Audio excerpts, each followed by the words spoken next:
주회 전에 전 냄새가 가득할 줄 알고 올라왔는데 별로 안 나가지고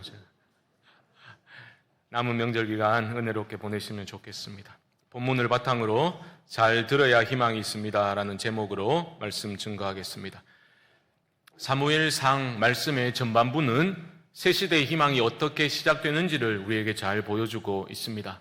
시대적 배경이 사사 말기 시대라 하였지요.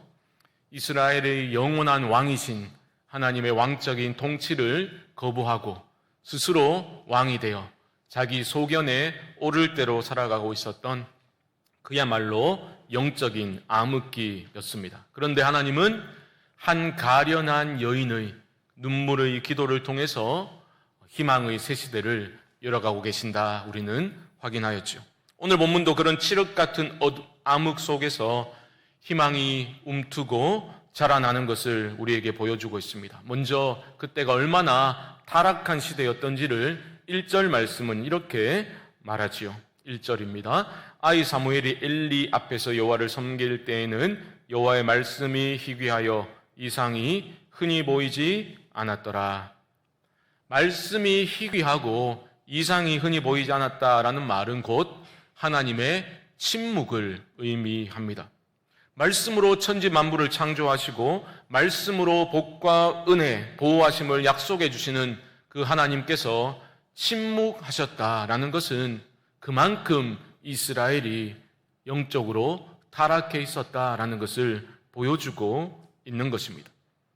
여러분, 하나님의 침묵이라는 것은 가벼운 것이 아닙니다. 특별히 영적인, 도덕적인 타락으로 인해서 하나님이 침묵하신다라는 것은 사실 재앙입니다. 아모스 8장 11절 말씀 한번 보여주시죠. 이렇게 말합니다. 주 여호와의 말씀이니라. 보라, 날이 이를지라. 내가 기근을 땅에 보내리니 양식이 없어 주림이 아니며 물이 없어 가람이 아니요 여호와의 말씀을 듣지 못한 기갈이라. 말씀을 듣지 못한 기갈이라. 먹을 게 없어서, 마실 물이 없어서 재앙이 아니라 말씀을 듣지 못하는 것이 재앙이라는 것을 우리는 잘 알아야 합니다. 이러한 영적인, 도덕적인 타락상을 성경 기자는 대제사장이자 사사였던 엘리의 영적인 둔감함과 연결시키고 있음을 우리는 주목해야 합니다. 2절 말씀 보시면요, 엘리의 눈이 점점 어두워가서 잘 보지 못하는 그때에 그가 자기 처소에 누웠고 라고 말합니다. 이것은 그가 그저 시력이 저하되었다, 그런 의미 이상입니다. 엘리의 영적인 둔감함을 말하고 있는 건데요, 지금 성경 기자는 하나님의 침묵, 또 이스라엘의 그 영적 암흑기가 엘리의, 종교적 지도자 엘리의 영적인 둔감함과 무관하지 않다라고 말하고 있는 겁니다. 사실 엘리의 영적 둔감함은 이스라엘 전체의 영적 타락상을 잘 보여주는 것이라 할 수 있겠습니다. 언제부터였던지는 알 길이 없습니다. 여호와를 아예 알지도 못했던 그의 두 아들과는 다르지 않았을까, 우리는 그렇게 짐작은 해볼 수 있겠지만 분명한 것은 언제부터인가 엘리는 제사장으로서의 직무를 수행하면서도 하나님과 친밀한 교제를 나누지 못했다라는 겁니다. 엘리의 치명적 잘못이 무엇이었습니까? 자식들을 하나님보다 더 중히 여긴 것 아니었습니까? 영광이라는 단어는 무거움의 의미를 가지고 있다 했지요. 영광의 하나님을 무겁게 여기지 아니하고 자기 자식들을 하나님보다 더 중히 여겼던, 무겁게 여겼던 엘리는 사실 직업적인 종교인에 속해 있다라고 볼 수 있겠습니다.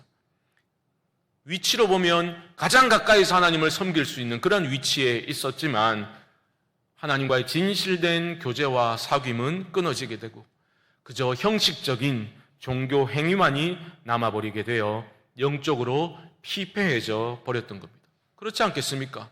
형식만 남아있는데 우리도 마찬가지 아닙니까? 형식적인 신앙생활이 지속되면 영적으로 피폐해질 수밖에 없는 거죠. 이러한 엘리의 영적인 피폐함과 둔감함은 그의 죽음의 모습에서도 잘 드러나고 있는데요, 사무엘상 4장 18절 말씀 한번 보여주시죠. 하나님의 괴를 말할 때에 엘리가 자기 의자에서 뒤로 넘어져 문 곁에서 목이 부러져 죽었으니 나이가 많고 비대한 까닭이라. 그가 이스라엘의 사사가 된 지 40년이었더라. 엘리의 비참한 죽음을 묘사하면서 그가 나이 많고 비대한 까닭이라 라고 말하고 있는데, 이것은 단순히 그의 육체가 육중했다 그런 뜻이 아닙니다. 하나님께서 앞서 나를 존중히 여기는 자를 내가 존중히 여기겠다라고 말씀하셨죠. 그때 존중히 여기다라는 단어와 어근이 같습니다. 비대했다라는 것은 존중히 여기다와 그렇게 어근이 같은 단어라는 거죠. 무슨 말입니까? 하나님보다 자식들을 더 중히 여겼던 엘리는 결국은 그러한 자신의 무게를 견디지 못하고 비참한 죽음을 맞이하게 되었다라는 겁니다. 그래도 사람이 죽었는데 저렇게 자세하게 구체적으로 끔찍한 장면을 묘사할 필요가 있는가? 여러분, 성경책은 도덕책이 아닙니다. 지금 이스라엘의 영적인 타락상을 이 엘리의 비참한 죽음을 통해서 성경은 우리에게 증언하고 있는 거죠.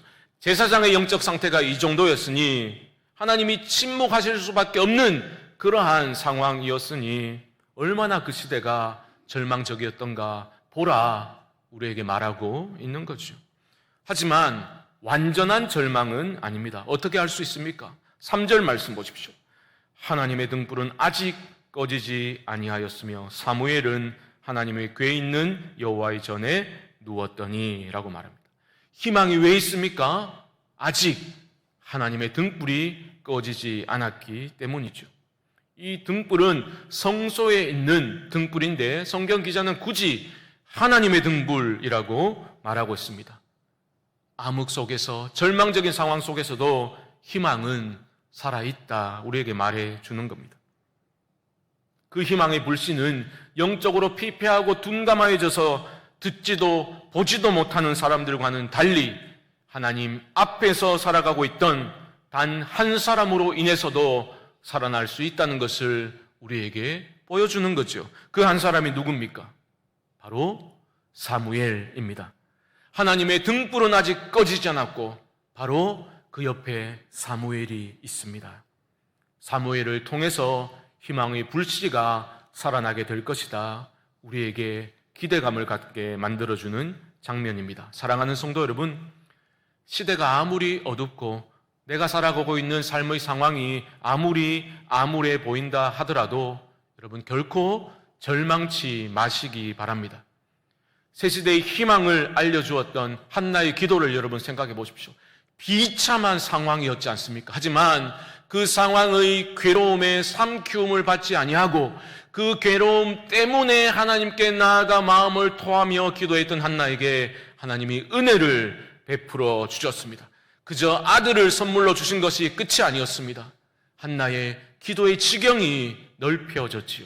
그래서 그 이름처럼 이 아이도 하나님을 위해서 일평생 구하는 그러한 사람으로 살아가기를 원합니다. 나시린으로 그 아들을, 귀한 아들을 바치는 그 어머니의 모습을 여러분 떠올려 보시기 바랍니다. 이제 그 어머니의 간절한 눈물의 기도가 성취되어진 것을, 져가는 것을 우리에게 보여주고 있는 것입니다. 하나님이 사무엘을 이제 부르시죠. 침묵을 깨뜨리시고 사무엘을 하나님이 부르십니다. 사무엘은 내가 여기 있습니다 대답하고 달려가게 되죠. 하지만 처음에는 어디로 가게 됩니까? 5절 말씀 보시면 엘리에게로 달려가서 이르되 당신이 나를 부르셨기로 내가 여기 있나이다 하니 그가 이르되 나는 부르지 아니하였으니 다시 누우라 하는지라. 그가 가서 누웠더니, 사무엘은 당연히 소리가 들리니까 엘리가 자신을 부른 줄 알고 엘리에게 달려갔습니다. 하지만 엘리는 나는 안 불렀다, 가서 누워 자라, 그렇게 답해 주었습니다. 이런 일이 한 번 더 있었죠. 그 후에 7절은 이렇게 말합니다. 7절 말씀, 사무엘이 아직 여호와를 알지 못하고 여호와의 말씀도 아직 그에게 나타나지 아니한 때라. 왜 이런 일이 있었는지 설명하는 거예요. 어린 사무엘에게 하나님이 나타나셔서 음성을 들려준 적이 처음이기 때문에 엘리에게 달려간 것이다 설명하고 있습니다. 세 번째 일이 일어나자 엘리는 감을 잡게 됩니다. 아, 하나님이 사무엘을 부르시는구나.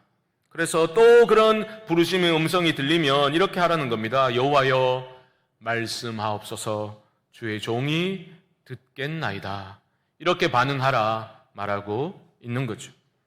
그리고 다시 하나님이 사무엘을 찾아오십니다.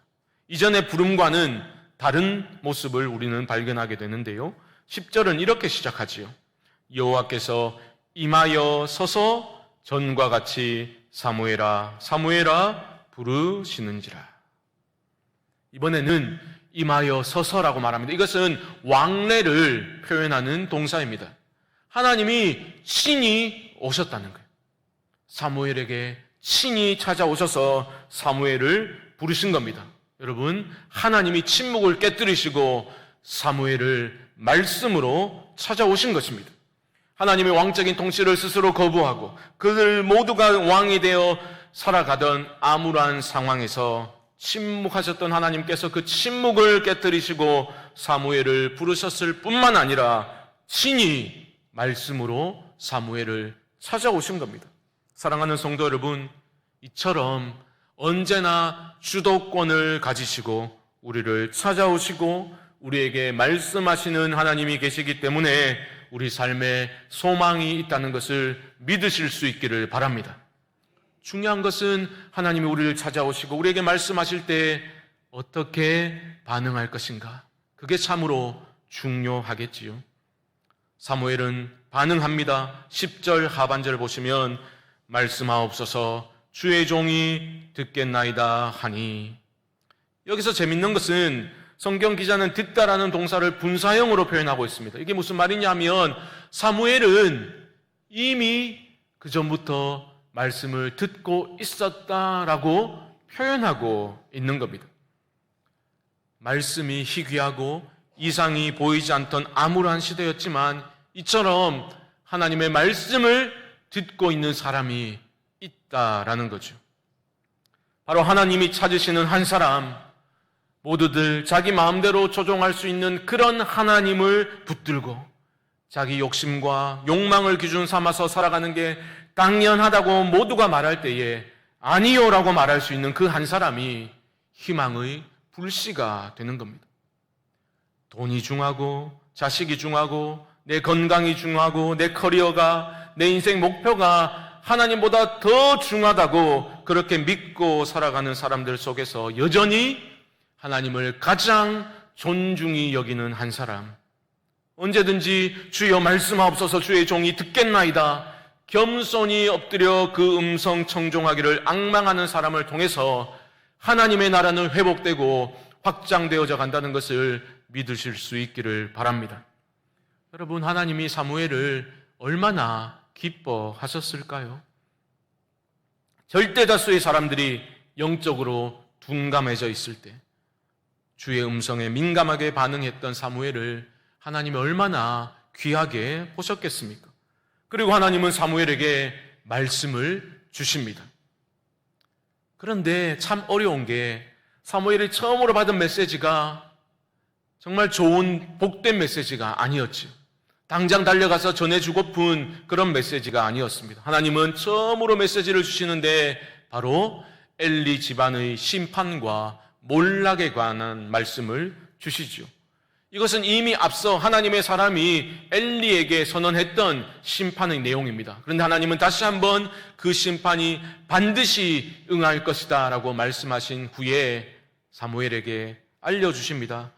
그 심판의 이유를 알려주십니다. 13절 말씀 보시면 내가 그의 집을 영원토록 심판하겠다고 그에게 말한 것은 그가 아는 죄악 때문이니 이는 그가 자기의 아들들이 저주를 자청하되 금하지 아니하였음이니라. 앞서 엘리야 홈리와 비나스가 얼마나 폐악스러운 범죄를 저질렀습니까? 그 자식들을 바로잡지 못했기 때문에 그 가문이 몰락하게 될 것이다. 심판을 면할 수 없다. 하나님 말씀하십니다. 아이고, 자식 마음대로 안 됩디다. 맞는 말이죠. 하지만 여기는 적어도 여기서는 적용될 수 있는 말이 아닙니다.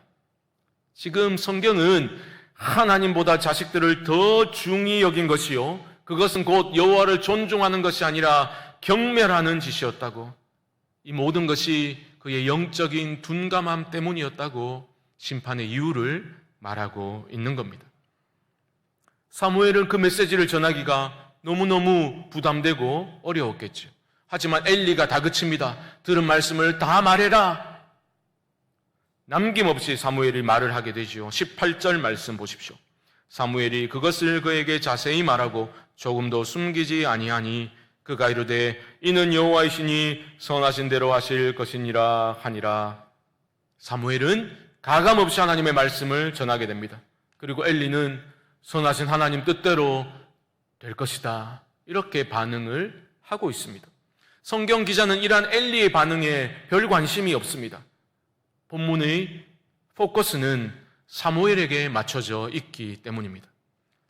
절망적인 어둠의 상황을 뚫고서 지금 희망의 빛이 침투하고 있다는 거예요. 그 빛은 하나님 앞에 머물렀고 하나님과 동행했던 사무엘이라는 인물을 통해서 점점점 확장되어져 갈 것임을 분명히 하고 있는 겁니다.